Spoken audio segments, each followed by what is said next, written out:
Hello, everyone, and welcome to this Artist Loft class on understanding grayscale. I see a lot of familiar faces in the crowd and some new faces. Happy to see everyone. I'm your instructor, Adrienne Hodge, and I'm thrilled to be partnered with Michaels to bring this ongoing, used to be just drawing series, but now I'm starting to use some of the painting materials across the Artist Loft brand in upcoming classes. So stay tuned for those. I was just going to review the classes that I have coming up all of this month of July 2022 because they all tie into what we're doing tonight with the grayscale. So tonight's class is on understanding grayscale. Next week, July 13th, is landscape studies in grayscale. And Chanel is dropping the link to those classes in the chat, or she should be soon. And then on July 20th and July 27th, we've got part 1 and part 2 of grayscale landscape using dual tip sketch markers. So that's part 1 on July 20th and part 2 on July 27th.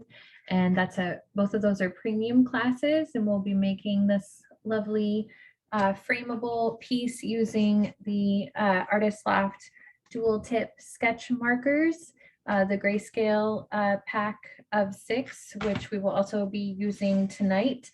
And tonight's class will definitely be sort of a preview for that class, and I'll be tying in a lot of the techniques that I'll be using in those two premium classes, part 1 and part 2. And then next week as well, the class on landscape studies in grayscale will be another accompaniment to that premium class. So this class and next week's class are obviously free, but the premium classes do have a small fee for those classes, and I'll, like I said, be referring back to these in those classes.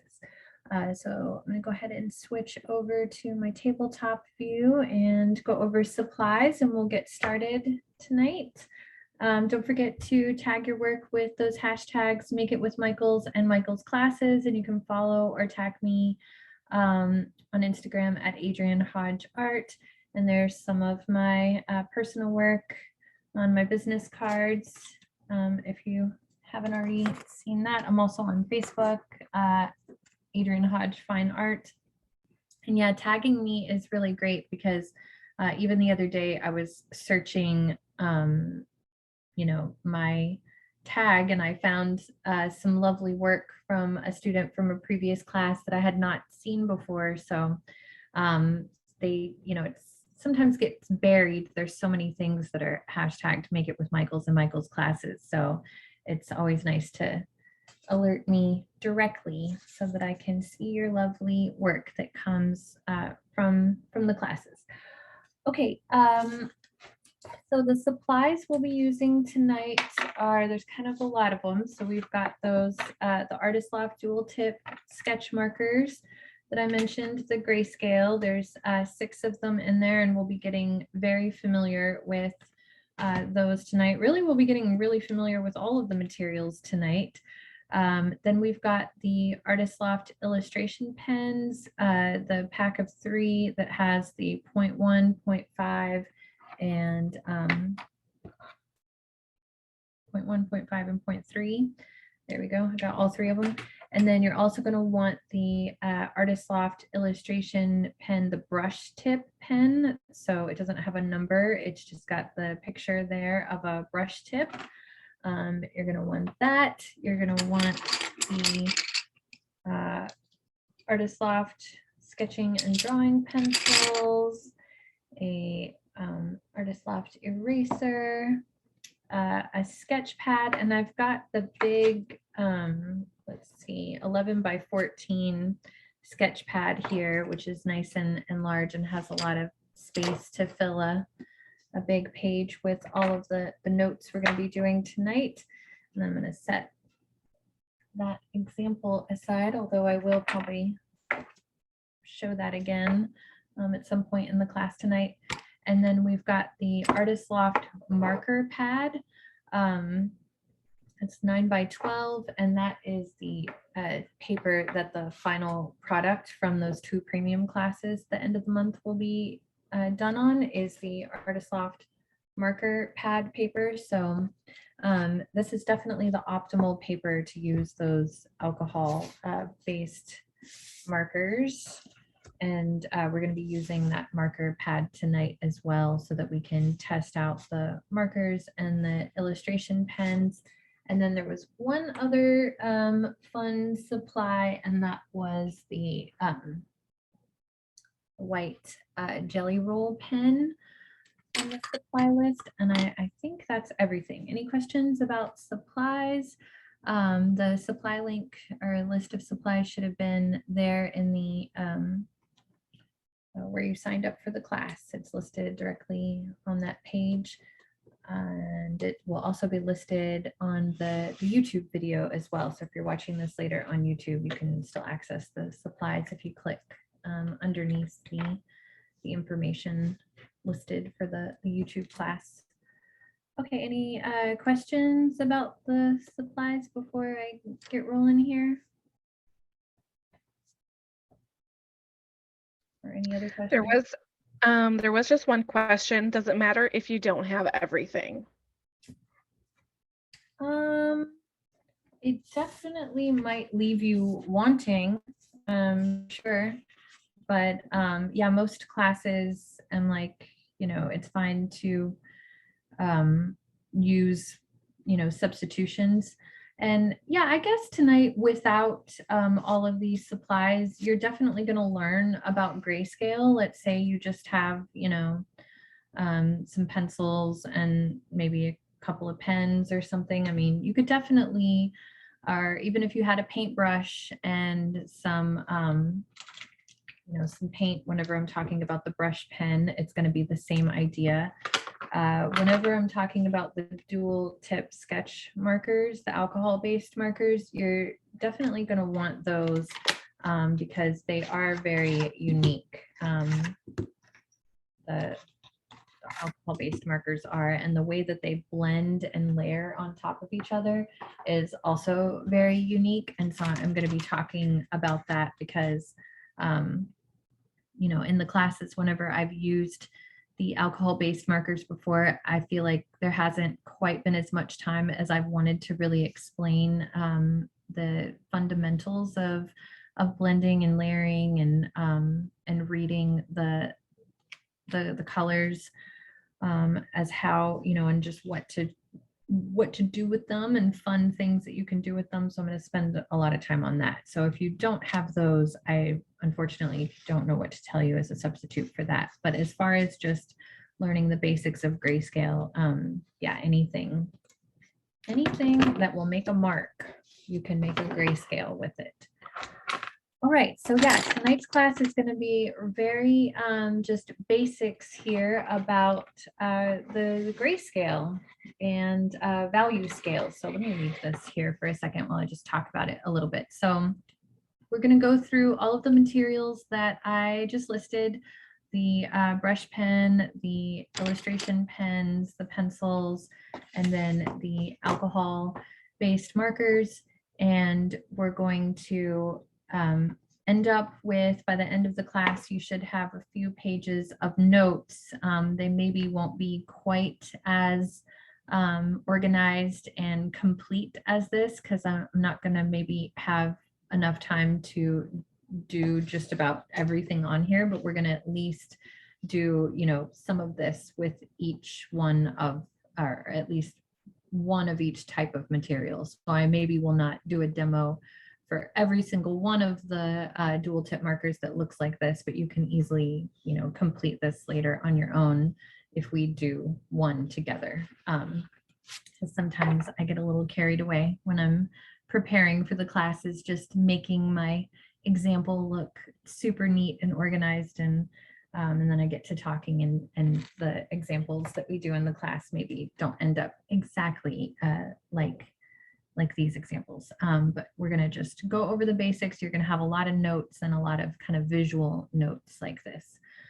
So just always like to manage expectations about what to expect in a class like this. Okay, so we're going to start with the pencils and the graphite, and we're going to make a value scale with the graphite. And I've had so many classes up until this point where I have talked about the value scale.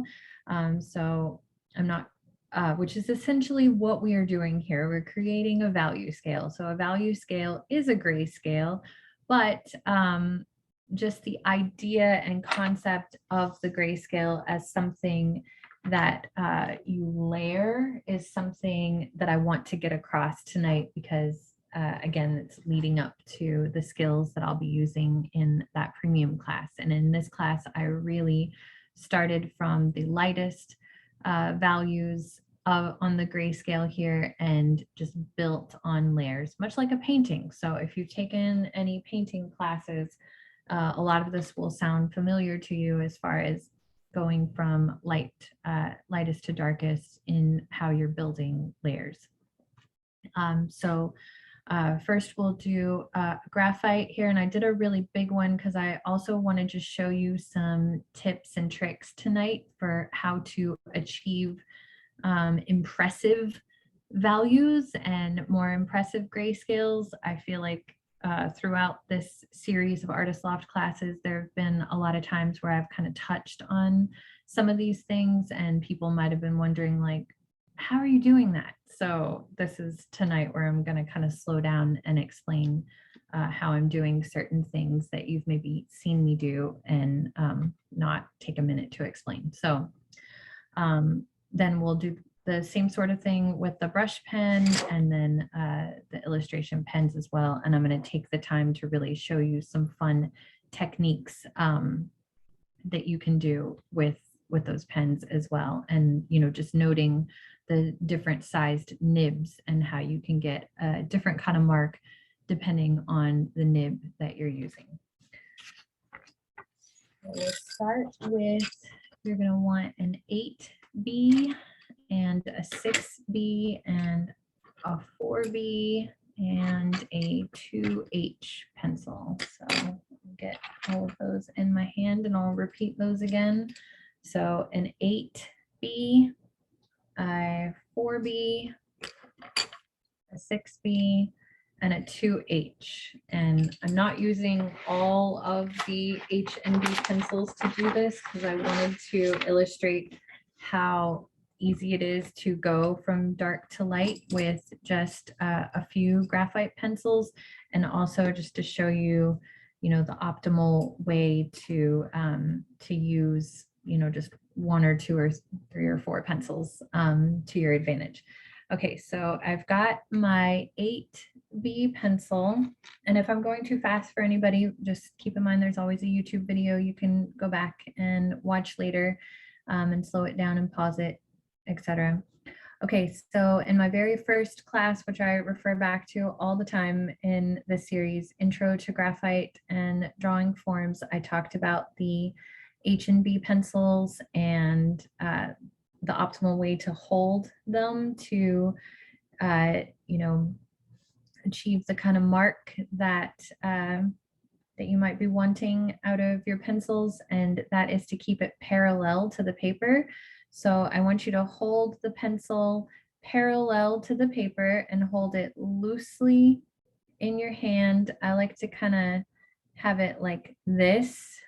So I don't know quite how to explain that, but if you're visually looking at how my hand is, so I'm kind of locking my wrist and the movement is coming from my arm. So I'm gonna, and I talked about this in the very first class that I think Chanel just dropped the link in the chat as well. So the movement is coming from my arm, my wrist is locked, and the pencil is parallel to the paper. Okay.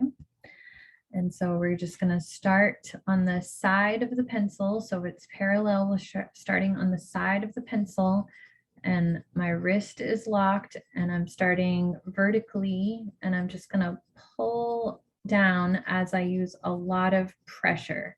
So I'm using a smooth, continuous application of the pencil on its side, and then slightly pulling down and pulling up on my pressure as I go.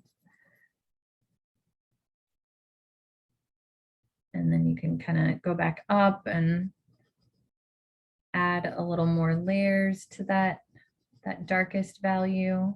So on a value scale from 0 to 10, 10 is the absolute black, solid black, no paper showing through, and 0 is the absolute white or blank paper. We're not really technically doing a, well, we are ending up with a value scale here, but I more just want you to pay attention to that gradual shift from dark to light and how we can do that with any pencil. There was another class that I did like this kind of towards the beginning of this series, and I'm having a hard time remembering the title of it now, but it was all about the Artist Loft drawing set. And oh, it was called Lines and Tones. And I forgot to mention that one to Chanel, that I might want to grab the link of that one as well. But I went through all of the pencils and did this with it. Okay, so that's the 8B, and I can get a pretty light gray to happen with the 8B, but I'm going to switch to my 6B, and instead of going all the way to the darkest there, I'm going to start at like the medium dark and just keep pulling down with the 6B to blend that gray a little bit, and then switch to the 4B. So I started with the 8B and then the 6B, and each time I'm switching, I'm going to go to the darker level and then just keep pulling down. So you can really achieve the same sort of value with the different pencils, but the 8B is definitely, you know, going to get you to a darker dark. Accidentally got my medium dark to be a little too dark right there.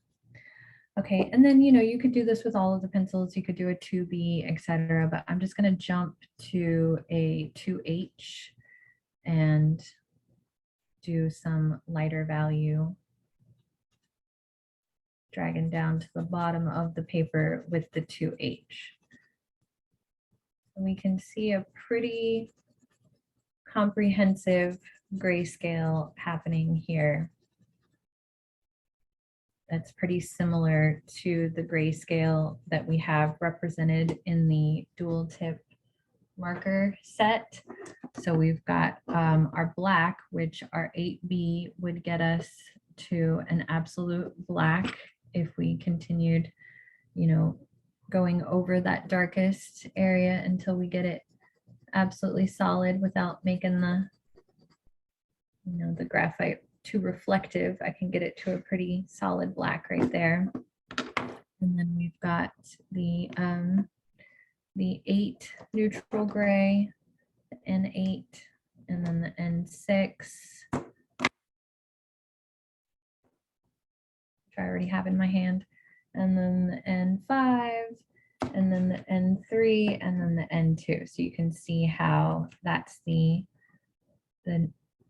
black, the neutral gray 8, the neutral gray 6, neutral gray 5, neutral gray 3. So we represented all of those. And then our blank paper, or our white on our value scale, would be, you know, the blank paper or the white. So you could easily, you know, practice a landscape study like this using your pencils at first if you're trying to build up your confidence before jumping in with the pens. Okay, so the dual tip markers, the alcohol-based markers, have a brush tip, and I'm just going to label this that it was an 8B, 6B, 4B, and then a 2H. Okay, so the dual tip markers have a brush tip and then a chisel tip. And we're just kind of working our way up to talking about the markers through all these other supplies first. So we're going to use the brush pen next and do a grayscale with the brush pen. And I also want to help you get confident using a brush tip pen because they are very tricky. And I haven't had a whole lot of classes where I've used the brush tip pens too much. There was a class on drawing negative space. I know we used the brush tip. We had a class with the alcohol base markers. It was illustrating characters. I know I'm naming a lot of classes and I did not tell Chanel to grab all of these links there. I mean, really everything we're doing in the class tonight could easily apply to, you know, almost every class we've had in this series so far. So I just, you know, basically mentioning this isn't the first time that I've talked about the brush tip pens, but there hasn't been a whole lot of talk about them. So, and also well, anyway. Okay, so the brush tip pen is a tricky material. It's like a paintbrush, and a paintbrush is, I always like to tell people when I'm teaching a painting class, a paintbrush is like a sponge, right? If you fill up a sponge with soap and water, and you put that sponge on the table and you push on it, what's going to happen? Tell me in the chat. What happens to a sponge full of soap and water when you push on it, when you put a lot of pressure on it?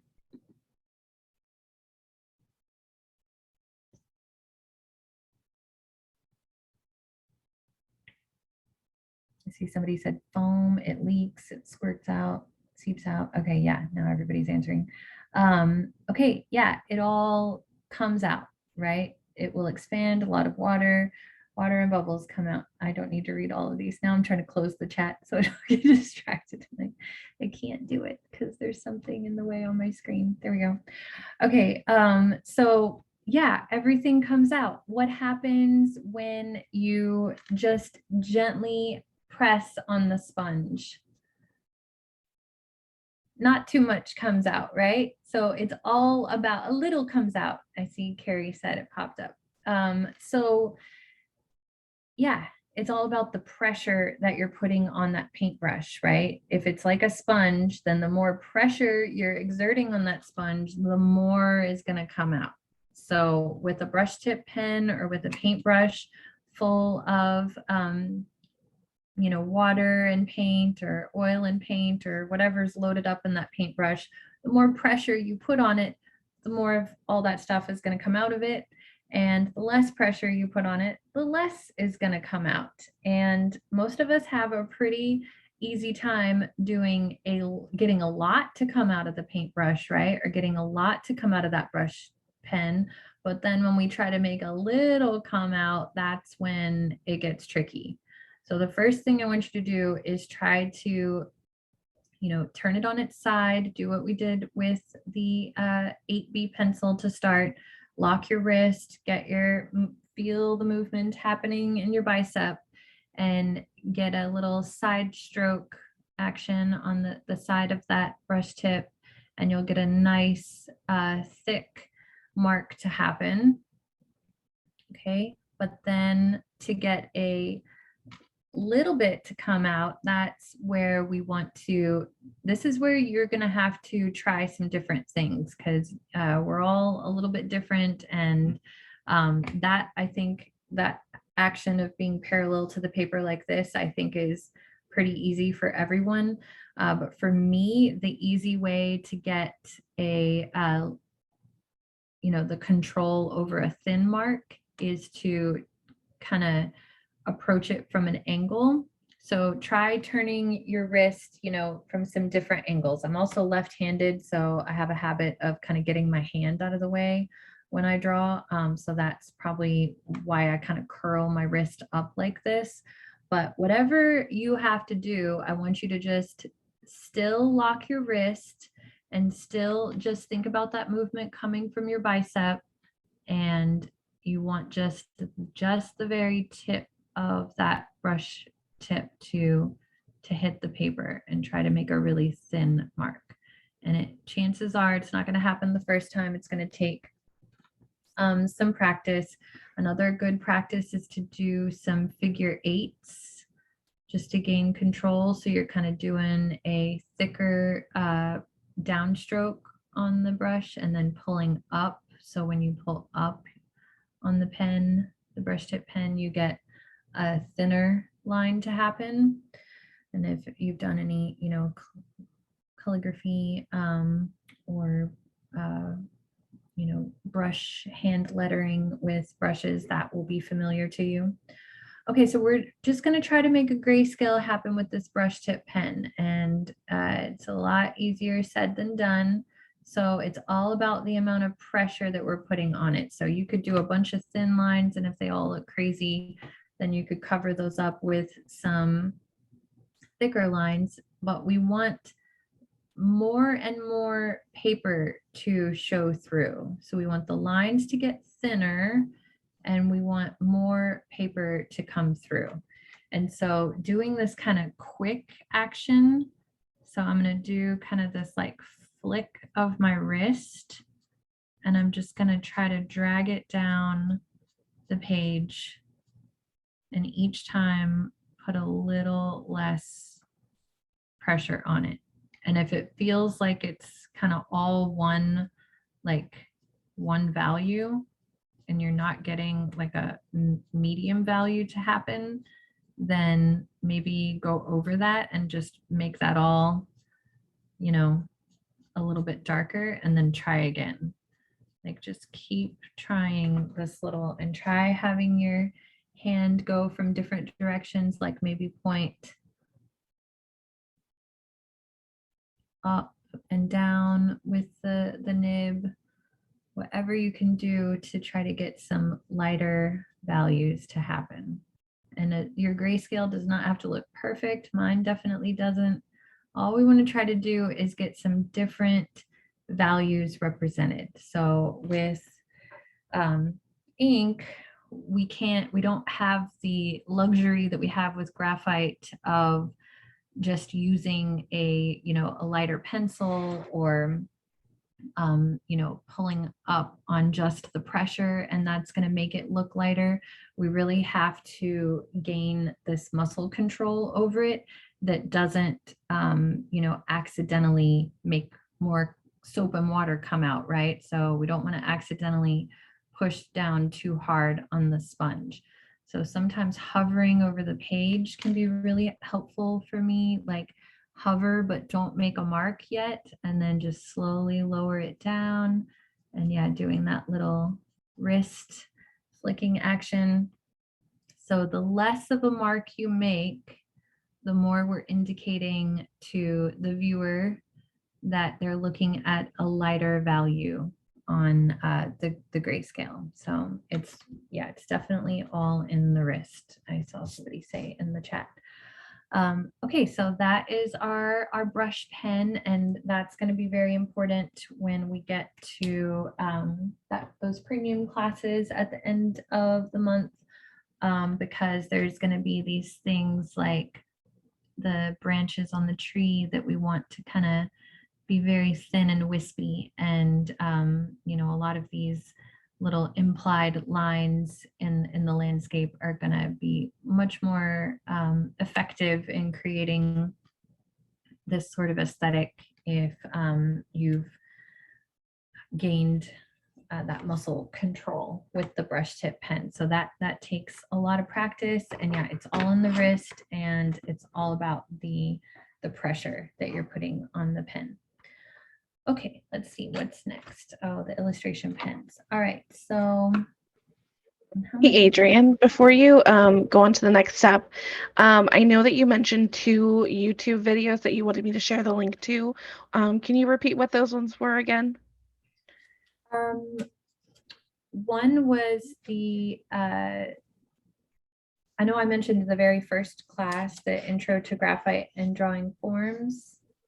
Okay, I did link that one already. And then the class on lines and tones. Okay.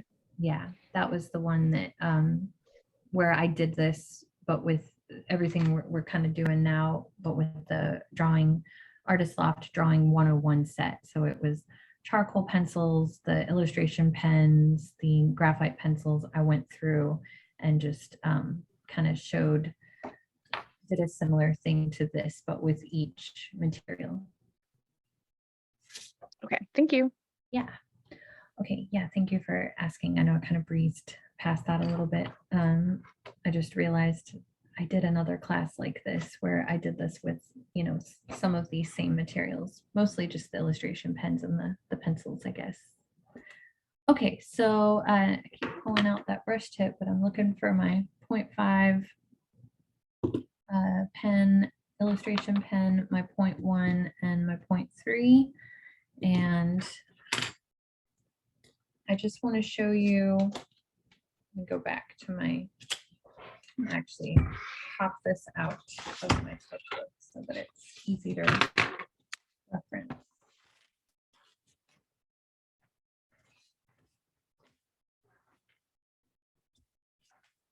Okay, so I did some little doodles here with the different pens, and I was kind of just trying to imitate what I'm going to be doing later with the landscape studies and, you know, with the landscape, but using these pens so that, you know, I can apply it to what we're going to be doing with them. And once again, I picked up a brush tip pen. Geez, how many brush tip pens do I have on my desk right now? I bought a whole packet of them.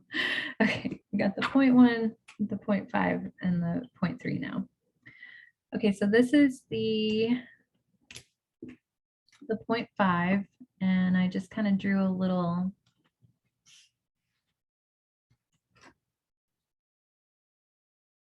kind of like a tint action here, but I just switched between the nibs.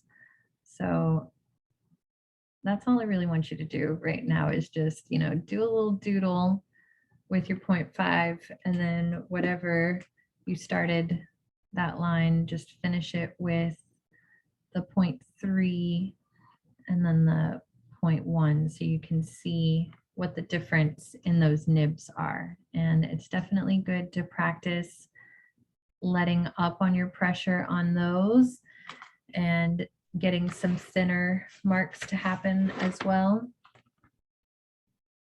So some implied lines, same sort of thing. Lock your wrist or flick your wrist or hover over whatever you have to do to manipulate those lines a little bit. And then we'll switch to the 0.1 and do the same thing. Okay, but then what I really wanted to show you was a nice little grayscale with each one using hatching and cross hatching. So, and there've been tons of classes on using these shading techniques, hatching and cross hatching and stippling and scribbling. So I'm not gonna explain what those are right now, but they are, well, and then I immediately started explaining them. They are shading techniques for achieving a value scale using, you know, variety of materials, and but you can do these like little mini grayscales, same as we did with the brush tip pen. So we want to apply our even heavier pressure if we're trying to achieve a darker value, and then lighten up on that pressure, less lines, more spaced out. So you can get a lot of variety of lines to happen with, you know, any nib of pen. You don't have to necessarily always switch between the nibs. And sometimes if your pen is running out of ink, like this one appears to be a little bit here, it's even easier to get those lighter values to happen because it starts to just, you know, have a little less come out. So don't throw your pens away when they're running out of ink. They can be really helpful to get your lighter values to happen. Okay, so that is just the 0.5. And then I'm going to do a little bit of cross hatching with the 0.3 pen nib. So I'm going to start out with hatching lines, so just one directional lines. And I'm going to lighten up on my pressure as I go down. the line here, go back up and add more lines to make it darker. Same as we just did with the brush tip pen and the 0.5, but then I'm going to go on top of that with a different directional line. So I'm using a diagonal line. You can switch to a vertical line. And practicing a grayscale, a little mini grayscale with all of your materials is a great way to gain an understanding of, of grayscale, but also what these materials can do and the different ways that you can achieve fun techniques with all these different materials. So again, it's all in the wrist. Somebody put in the chat a minute ago, just letting up on my pressure when I'm flicking my wrist to get those lighter values to happen. And then now I'll do same sort of thing with the 0.1.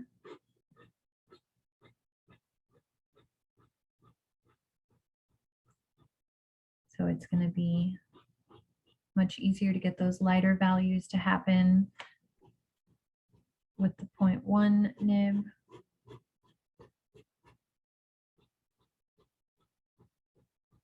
And it's always a good rule of thumb to start out with the lighter nib first in a drawing where you're building up layers in pen. That way you can kind of build your confidence with the pens. And if you make a mistake, it's maybe not as heavy of a line and easier to kind of ignore versus if you make a line that you don't want to be there with the thicker nib pen. Mistake is such a subjective term. Okay, so now I wanted to do some of these little blending techniques. So I've got a whole bunch of doodles. I don't think I'll have time to really do this with this full page here, but I'll get started on something like this. So I did the 0.3 nib and the 0.1 nib, and I made a little circle filled with stippling dots. So I'm going to do a smaller version of that. So started out with just one dot at a time, doing some stippling, and made a little circle and then filled that in using the 0.1 nib, which takes a lot of time to do. So I definitely probably got a little carried away on this demo when I was planning. And I'm not going to have time right now to do this whole thing, but then I layered that with, I overlapped a 0.3 nib on top of it. And so you can just kind of see how the layering effect of doing the same thing, but with a slightly darker or thicker nib pen on top of it, how you can get a really neat effect like that. So that's some great practice for just gaining muscle control, of a grayscale and just noticing the difference between the different levels of gray that you can achieve with the illustration pens, but apply it to something picturesque rather than just a grayscale. And then I did a similar thing with the 0.3 and the 0.5 nib pens, and I scribbled a couple of little boxes. So that'll be a much easier one to demo here real quick. Actually, let me flip to a new page.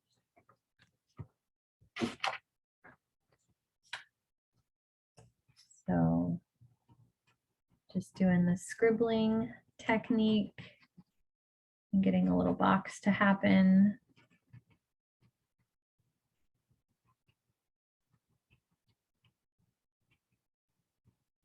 overlapping that with a 0.5, nib doing the same thing. So that's the 0.3.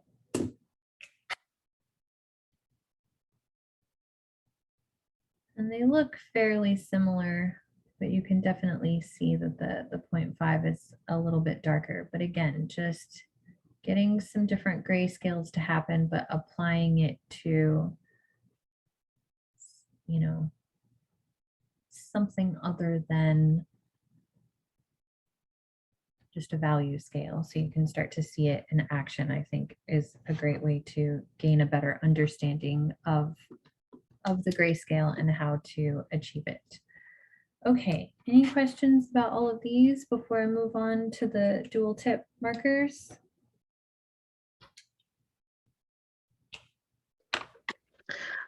Is stippling essentially the same thing as pointillism?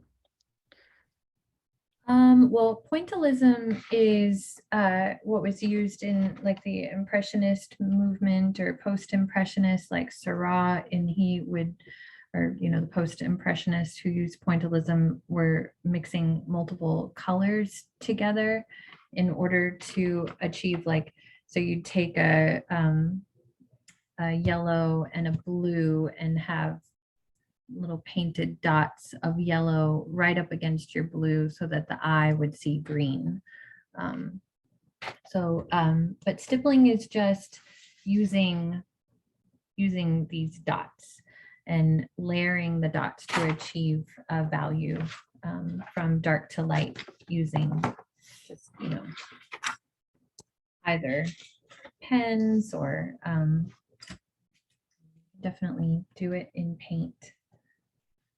I believe that's the term for pointillism is in painting practices. Okay, so, but it is 1 point at a time for the stippling dots. Okay, so now we're gonna move on to this marker pad paper and the dual tip markers, the alcohol-based markers. And this paper is just very smooth and absorbent.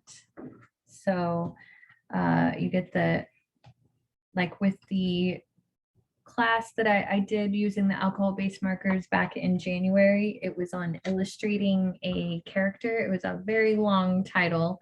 It was one of those kind of ridiculous titles that we used on, was like a vegetable or fruit inspired character using the alcohol-based markers. I'm sorry, Chanel, and referencing so many classes, I kind of forgot I might mention tonight. But with that one, I used the watercolor paper, and then I realized since then that Artist Loft makes the marker pad paper, and it is definitely optimal for using with any markers. So you could use watercolor paper was the point I was trying to get at, anything more absorbent than sketch paper. What was the YouTube video you referenced? I was reading the chat, so I missed the name. It was called, it was a 2-part class on drawing an illustrated character or in a vegetable or fruit inspired character using the alcohol-based markers. So it definitely had the alcohol-based markers in the title, an Artist Loft, and then character. And if you wanted to put in fruit or vegetable, that probably would make it come up really fast. It was a little sweet potato that I used as inspiration for my character in that class. And we used the watercolor paper. So watercolor paper is a good substitute if you don't have marker paper, or if you just want to use the drawing paper, but this paper is definitely optimal. Okay, so I'm not going to do a full sheet like this because we are running out of time, but I'm just going to do one right here. And actually, let me use like a medium gray instead of the black, since we've done so much with a black already. So this is the, let me get the neutral 3. So I'll do the second from lightest in this six pack here. So this is the N3 neutral gray.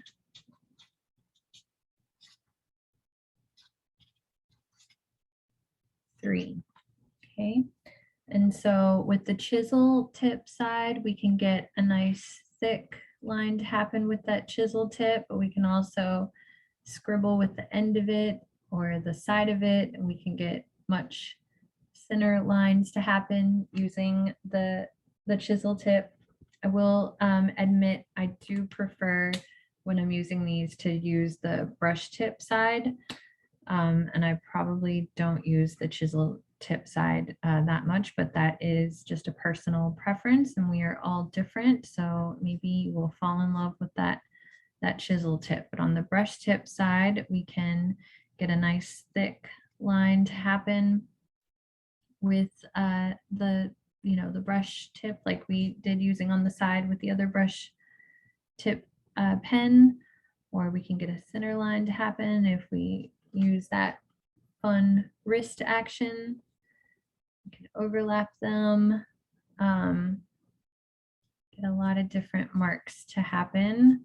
So just, getting comfortable with each one of these markers, making a variety of lines and tones is really helpful. So you could do that with all of them if you'd like. And that's a nice page to have as a reference in your notes, if you start to draw with them and you realize you can't remember, how specifically light the N2 is compared to the N3. It's nice to have them there so you can see that and decide which one you need. And then I just kind of went a little crazy making a beautiful little page of more notes here. So I did I made like a little box or a square, and then I did lines next to all of them and did a nice little value scale again, so you could just kind of see them compared to each other, but a little more, compact on the page. And then I did the stippling dots again, compared to each other, just so that I could see those. I'm just going to use the N3 to label the rest of them here.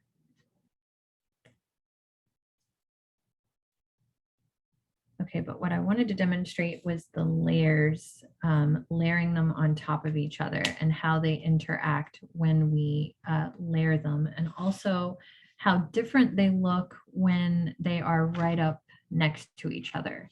So just like when you are preparing a palette to paint, things look different on the canvas than they do, on your palette. So, and gray tones can be very deceiving to our eyes, and sometimes things will just look darker if we take away the light, or they will, the light can look darker if we take away the dark. So just having those little boxes right next to each other is really helpful to just understand these different tones. Okay, so let's just start with our lightest and make a few little circles that overlap each other. So this is the N2, the neutral 2. I'm just going to make a little circle and fill it in. And then I'm going to overlap that with the N3.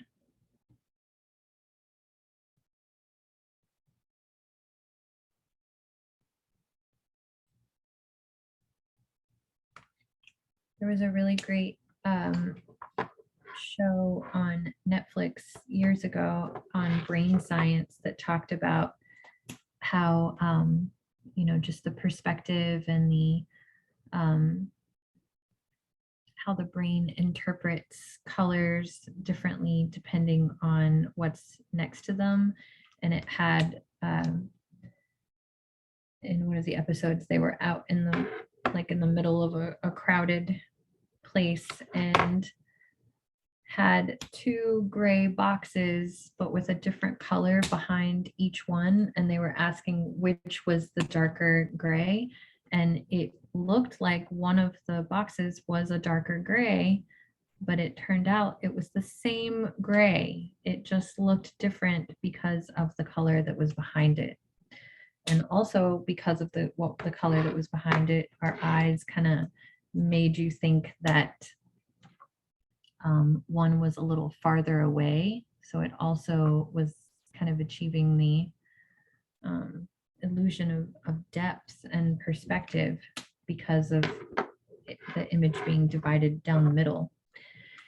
Anyway, I'm squishing these all together so that I don't have to take up too much time to do this, but just having them all next to each other like that so you can see how the different levels of gray affect each other, because that neutral gray too, when it's by itself, feels really light, but it starts to feel a little darker when you put it next to the N3 and then take everything else away. So just take note of that.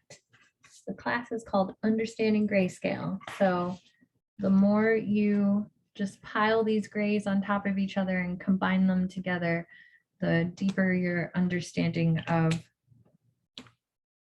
grayscale and how they interact with each other, how these grays interact with each other is going to be improved. Okay, so now we've got the N10, and then I'm going to put that right up next to the N8. I'm not going to get a chance to do all of these, I don't think. But you could also go a little rogue here and like do, the N8 next to the N2. Let me do something different than what I already have in the other notes. So that's the lightest gray in this pack next to the second darkest gray, or actually the darkest gray, because the N10 is the black. Okay, so you could combine them like that. And yeah, when you do that, I mean, like, look at the N5 next to the N3. They're very similar, but the N5 is slightly darker. So, it definitely helps when you start to layer them like this in a landscape to, like in the water, having a majority of the water at an N2 and then a few layers of lines on top of that water is an N3, and then a few layers of lines are N5. It really starts to achieve that depth that you're looking for. So having all of these levels of gray in a landscape like this really helps to achieve that depth that we're going for. All right, and then the last thing I want to make sure to talk about here before we leave is what I did at the bottom here with the white gel pen on top of each one. So I'm going to actually do the white gel pen just on top of this grayscale right here, since we don't have a ton of time for me to draw a whole bunch more like this. Okay, so all I'm doing here is literally just putting white dots on top of the different levels of gray, but you can see how neat that looks and how different it looks on each level of the dual tip markers, the alcohol-based markers. You can still see a little bit of that white even on the N2. So it's just a way to just test it out and just have an example there of how that looks, because I added a few white highlights back in this final example here using the white. And I also went in and did a few little like sparkle dots, because that's kind of my thing. in my personal artwork, which is again why I want you to tag me if you're using any techniques that are specific to, you know, my work like that. Definitely tag me as the inspiration for that technique, since it's a bit of a signature style that I use in my work. But yeah, the white highlights on top are very effective to achieving just something extra. And it's good to test those out beforehand on your grayscale. So I hope I answered some questions that you might have had about these materials and optimal ways to use them and layering effects. And I really enjoyed it, and I'm seeing a lot of positive feedback in the chat, and I appreciate that. Usually this is when I have everybody maybe hold up their example to show us, but I imagine we've just got a lot of visual notes. But if anybody has any cool notes that they're really proud of that they'd love to share, I'd like to see them. I love a good page of notes. So if you want to hold up your notes to share, we do have a couple of minutes here. And Chanel can spotlight you. Okay, nice. Ooh, yeah, I like how you're doing the clouds and the little mountain thing like I did there. Nice. And thank you all for all the lovely feedback.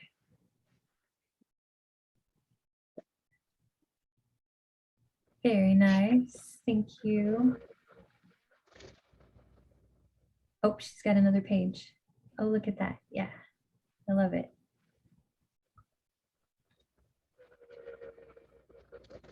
Nice. Oh, it looks like you've got a different kind of code on your markers there. Those the Copics, I think. Okay, cool. Very nice. Yay. Oh, I like how you're practicing some cursive writing there. Yeah, and the doodles, those are lovely. And the waves, nice.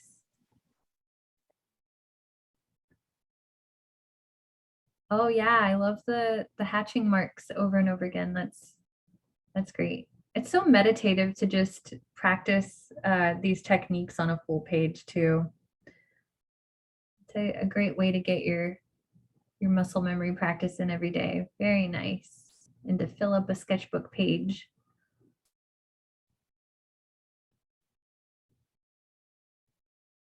Beautiful.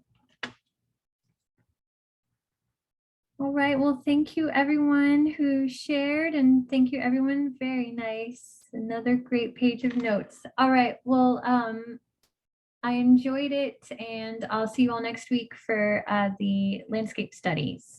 Thank you all. Have a great evening.